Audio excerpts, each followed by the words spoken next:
I got so much motherfucking design on right now.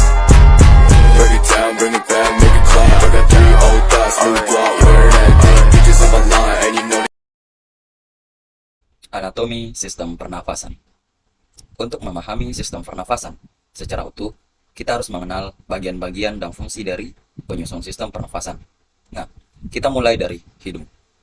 Nah, udara pertama kali masuk ke saluran pernafasan melalui hidung dengan mekanisme inspirasi. Di rongga hidung, udara kemudian disaring oleh rambut-rambut hidung dari partikel-partikel debu yang akan masuk. Nah, selain itu, juga akan dihangatkan dan dilembabkan agar sesuai dengan suhu tubuh dari rongga hidung. Nah, usaha selanjutnya itu mengarah ke persilangan jalur udara dan makanan. Jadi, pada paring ini adalah tempat dilaluinya udara pernapasan dan makanan yang berasal dari mulut setelah melalui laring. Nah, udara memasuki laring di belakang lidah dan di depan laring terdapat epiglotis, berfungsi mengatur masuknya udara dan makanan ke salurannya masing-masing. Ketika makanan ditelan, laring bergerak ke atas dan mendorong epiglotis sehingga menutupi glotis. Nah, glotis ini adalah bukaan trakea atau tenggorokan. Hal ini memungkinkan makanan menuruni esofagus menuju ke lambung.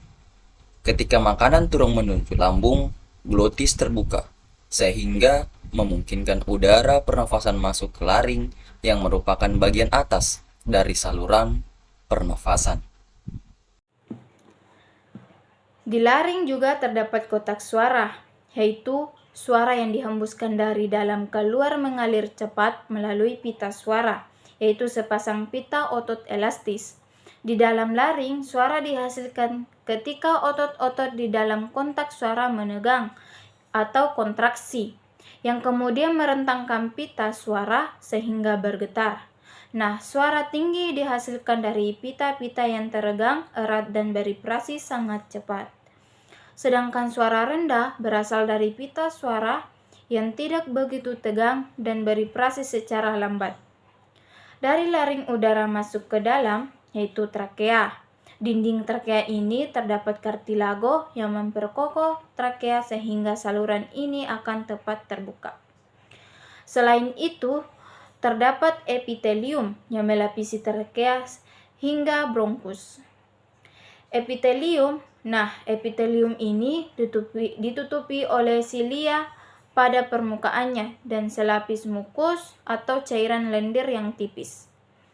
Nah, mukus ini berfungsi untuk merangkap debu, polen, dan kantominan-kantominan kecil yang lolos dari hidung.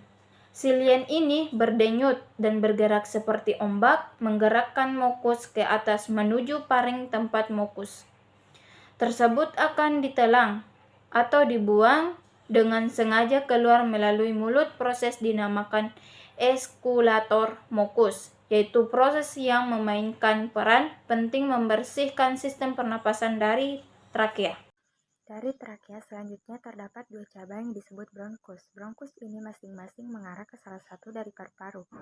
Bronkus bercabang-cabang lagi di dalam paru-paru, menjadi saluran kecil yang disebut bronchiolus.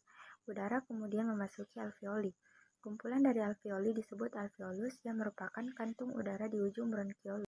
Oksigen dari udara memasuki alveoli akan terlarut di dalam selaput lembut yang melapisi permukaan dalam alveoli dan kemudian akan berdifusi dengan cepat melintasi epitelium ke dalam kapiler darah yang mengelilingi setiap alveoli. Sedangkan dalam arah yang berlawanan, karbon dioksida berdifusi dari kapiler darah melintas epitelium alveoli dan menuju ke rongga udara untuk dikeluarkan keluar tubuh melalui mekanisme ekspirasi. Proses bernafas. 1. Inspirasi. Fase inspirasi terjadi saat otot antar tulang rusuk dan otot diafragma berkontraksi sehingga tulang rusuk terangkat dan posisi diafragma mendatar, menyebabkan rongga dada membesar dan paru-paru mengembang. Adanya hal tersebut tekanan udara di paru-paru berkurang sehingga udara masuk. Kedua, ekspirasi. Fase ekspirasi terjadi saat otot antar tulang rusuk dan otot diafragma relaksi sehingga tulang rusuk turun dan posisi diafragma melengkung, menyebabkan rongga dada dan paru-paru mengecil. Adanya hal tersebut tekanan udara dari paru-paru meningkat sehingga menyebabkan udara keluar dari paru-paru.